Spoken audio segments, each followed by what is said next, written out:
All right. Is it recording, right, Stuart? Yes. Hi. Hi, Diana. Welcome. Hi. Thank Thank you. you for coming in today. My name is Renee Rotman. I'm a psychiatric nurse practitioner. I'm here to help you today. My intent is to make you feel or help you to feel better and explore the things that are bothering you. Okay. Yeah. The first thing I want to go over with you, Diana, and is that okay that I call you Diana? Yes. The name you like? Okay. Is in something called confidentiality or informed consent. I just want you to know that what we talk about in our session stays in the session. It doesn't go out of this session. But there are some exceptions, and one of them is if I thought you were in danger of hurting yourself or hurting others, your children, or anybody else, I would need to tell somebody. If I thought you needed to go into a hospital, I would need to tell somebody for care. If the courts ever subpoenaed me to disclose our conversations, our sessions, that's the only other time that I would be forced to share our information together. Okay. Okay, so that's that. How are you feeling today? I felt better. Yeah, okay, I hear you. Yeah. All right. I want to go over briefly with you before we start some of your history. So do you have, is that okay? Sure. Do you have any medical history? Any problems with your kidneys, your lungs, your thyroid? Any anemias? No, I don't have any medical history. I have about 10 years ago, I was diagnosed with seasonal depression. I was having a hard time. I wouldn't get up. I was in college. My grades started slipping. So I did go see a psychiatrist, and at that point, I was diagnosed with depression and did a little bit of therapy, and they prescribed me some medication, but I didn't take it. Okay. And did you have a good rapport with the therapist at that time? It was okay. I mean, eventually I was able to work through it, and I didn't feel like I need therapy anymore, and I worked through it. So I haven't had any issues then. That was about 10 years ago. Okay. But now I'm just feeling really, really sad. I'm sorry. I hear you. So in terms of your medical history, no other issues, never been hospitalized for anything, never been, okay, and how about any major surgeries? Well, I had a C-section with the baby, my last baby. So The other that two was were not, the other two were not C-sections? no, the other two were vaginal, but this Did you feel, how did you feel about this birth? it just took a lot out of me. I was in so much pain. The baby just wouldn't come out. The baby was breached, so I just they decided to have the C-section. My other two babies, they were natural birth. I had no issues, but this one it was just a terrible experience. I'm sorry, and that can happen. You can have trauma in a way, or feelings of despair from a birth. So we'll talk about that for sure. Because sometimes things just don't turn out the way you wish they were, and that can impact the way you feel after you've had the baby. And it's good to talk about that. Thank you. And no surgeries. And psychiatrically, you said you've only had that one incident 10 years ago or so with the therapist or the psychiatrist, and you didn't start medications. Good. And how are you married? Yes, I'm married. We've been married for about 10 years. And how is your relationship going now with your husband, with all this stuff going on? I mean, we just can't seem to get on the same page. He's very upset because, I haven't been myself, and he just wants things to get back to normal. He just doesn't understand that it's just hard. Yeah, that does sound hard. Okay, and that's not uncommon either. You scored your Edinburgh scale, which is that questionnaire that you took prior to coming in, and it was over 11.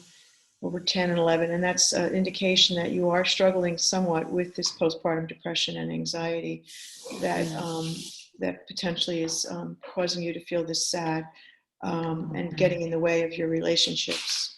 How are the children, and how old are they? The other two? Um, uh, 5 and 3. And do they go to school during the day? Yes, they are in school during the day. Yeah. The evening, that's when I find it more challenging because they're back home from school. They have homework. I have to take care of the baby.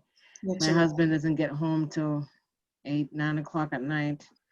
Do you have any other family support or friends that are helping you at this time? No, my parents were helping, but they moved.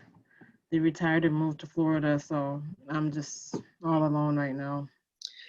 How are you doing with your finances? Are you struggling to with your financial status at home, or are you okay? It's okay. We're making ends meet and things are going okay. Okay. Um, just getting back to your family, does anybody in the family have any bipolar or any depression or any psych history? No. Okay. Do you ever feel, and I have to ask you this, suicidal, or that you want to hurt, that you want to kill yourself or hurt anybody else, including your kids? I don't know. I just keep having those images of dropping my baby down the stairs and in the tub. You know, it's so distressing. But I mean, I would never hurt my baby, but I do have those images. Well, that's not an uncommon thing, Diana, and I appreciate you being honest about it, because people don't want to talk about the things that they think and feel when they feel that they're unusual and intrusive like this. But I want you to know that these feelings are not unusual, and they can happen in the setting of feeling like sad and anxious after having a baby, which is what you're experiencing. It's called postpartum depression or anxiety, and many women will feel and go through that. It's, you know, it's a good 15 to 20% of women, and it's not talked about enough. Okay, but with support and with treatment, you don't have to feel this way, and we can make you feel better. So I want you to know that. And coming today to talk about stuff like that is really a first step. And I want you to feel better about that if you can, to know that that is a really important step for you, to put your first foot in front of the other and talk about how you're feeling, because the feelings that you're feeling are not always very easy to feel and to talk about. Okay. Thank you. How's your sleep? How are you sleeping at night? I'm not sleeping well. I'm only getting maybe 2 to 3 hours a night. It's not enough. And you said you were bottle feeding or breastfeeding? I didn't. I'm bottle feeding now, and that's not what I wanted to do, but the baby just wouldn't latch on, and it was just too much. And So you breastfed? Did you breastfeed your other kids? I did, and that was my expectation for myself, but I So just that's hard, huh? yeah, it is. I'm sorry. But what works for mother, I want you to know, works for baby. So if it's one less thing for you to have to contend with that is getting in the way of you being able to feel okay, it's okay to bottle feed. I know that sometimes you have that expectation of things that you want to get done and do for your baby and stuff, but really for your mental health and well-being, sometimes it's okay to change your mind and the path that you thought that you were going to go on, so you can function better and so forth. So I'm just here to tell you that. And are you going back to work at all? Are you working? Are you home? I'm home right now. I don't know when I'll be able to get back to work. Okay. With everything going on. I was on maternity leave, but my time has expired, but I just didn't feel like I could go back. So any family around to, any other friends or family or babysitters to help support you No, through? I'm pretty much all alone. We can't afford a babysitter right now, so I have to kind of stay home and take care of business. That's why I'm here today, because Okay. it's just not working. Well, I want you to know that what you're feeling sounds to me like postpartum depression and anxiety, and it's a pretty good case. It's a moderate case of it, and with treatment, we can really support and help you. The treatment includes sometimes medication. Definitely, it also includes therapy. It could be something called cognitive behavioral therapy or psychotherapy. We can decide that. Okay. And medication would not be a bad idea, in my opinion, for you to start because you're struggling quite a bit, and it's 5 months since the baby's been born. So it is my recommendation for you to try to start that if you're open to that. Yes, I'm open. The medication I would start with is something called Zoloft or sertraline, and it's an SSRI. These are the common antidepressants that help with both anxiety and depression. And I will start you at a very low dose and go up very, very slowly.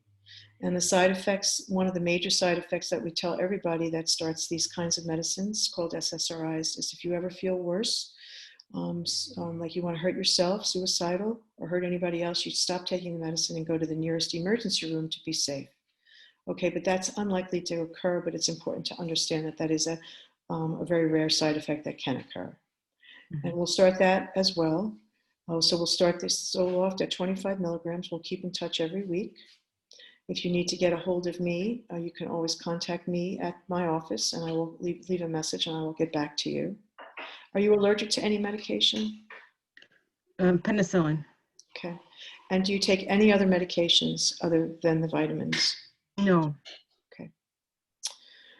So we'll do that and I'll start that and we'll keep in touch. Now, sometimes the medicine can make you feel nauseous at first, so you'll just let me know. Okay, we'll talk about it. And sometimes taking it at night is best because it can make you a little sleepy.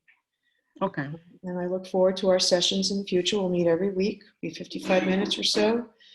And sometimes it will be twice a week, but we will we'll meet and we'll, with, like I said, support and help. You don't have to feel this way anymore. So it was really nice meeting you. Same here. Thank you. Okay, I'm going to stop the recording. Stop it.